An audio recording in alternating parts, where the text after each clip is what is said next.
നമ്മളെ ആൾക്കാർ പറയുന്നത് ആ വേസ്റ്റ് പിക്കേഴ്സുമായിട്ട് പറയാം. നോർമൽ നമ്മൾ മലയാളി പറയുന്ന പോലെ പ്ലാസ്റ്റിക് വേസ്റ്റ് പറക്കുന്ന ആൾക്കാരും പറയാം.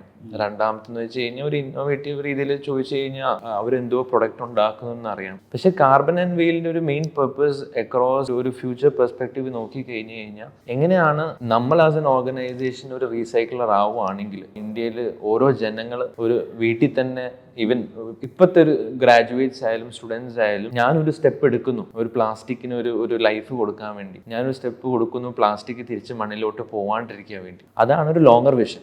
ഈവൻ നൗ നമ്മളൊരു മോഡുലാർ ബെഞ്ചും ഈവൻ നമ്മൾ ഇന്റർലോക്സ് നമ്മൾ ഫോക്കസ് ചെയ്യുമ്പോഴും നമ്മൾ കുറേ അവയർനെസ് ആക്ടിവിറ്റീസും ചെയ്യുന്നുണ്ട്. ആൻഡ് അത് സ്പെസിഫിക്കലി നമ്മൾ കോളേജ് ഗ്രാജുവേറ്റ്സും സ്റ്റുഡൻസ് വെച്ചിട്ടാണ്. അപ്പോൾ അങ്ങനെ ആകുമ്പോൾ മെയിൻലി അവരുടെ ഉള്ളിൽ ഒരു ആകാംക്ഷ അല്ലെങ്കിൽ ഒരു ഇൻസ്പിറേഷൻ വരുവാണെങ്കിൽ yes it has a value. And public ബെഞ്ചും ഒരു മെയിൻ അർത്ഥം തന്നെ അതാണ്. ബിക്കോസ് നമ്മളിപ്പം ഒരു കടലിലോ അല്ലെങ്കിൽ ഏതെങ്കിലും ഫോറസ്റ്റിൽ പോകുമ്പോൾ നമ്മൾ ആ പ്രകൃതിനെ ഇൻസ്പിറേഷനായിട്ട് നമ്മൾ എടുക്കുമ്പോൾ കാണാൻ നമ്മൾ രസം ഉണ്ടാവുന്ന എത്ര നല്ല സ്ഥലങ്ങളുണ്ട്. ബീച്ചുണ്ട്, ഫോറസ്റ്റ് ഉണ്ട്, മൗണ്ടൻസ് ഉണ്ട്. പക്ഷെ അവിടെ നമ്മൾ വേസ്റ്റ് എറിയുന്നു. പക്ഷെ ഒരു കാര്യം നമ്മൾ മനസ്സിലാക്കുന്നത് വെച്ച് കഴിഞ്ഞാൽ അവിടെ വെള്ളത്തിന്റെ സൈഡിൽ നമ്മളൊരു സ്റ്റോൺ കണ്ടാൽ ഇല്ലെങ്കിൽ ഒരു മരത്തിന്റെ ഏതെങ്കിലും ബ്ലോക്ക് കണ്ടാൽ നമ്മൾ അവിടെ ഇരിക്കും.